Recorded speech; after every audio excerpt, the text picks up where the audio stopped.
बढ़िया रील आ रहा रे। ए भाई आई नंबर पर फोन लगा दे तो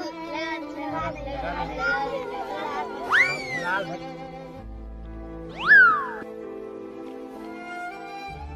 हेलो जानू कल स्कूल नहीं आ पाएंगे ओके अब दूसरा के नंबर का फोन किया है अच्छा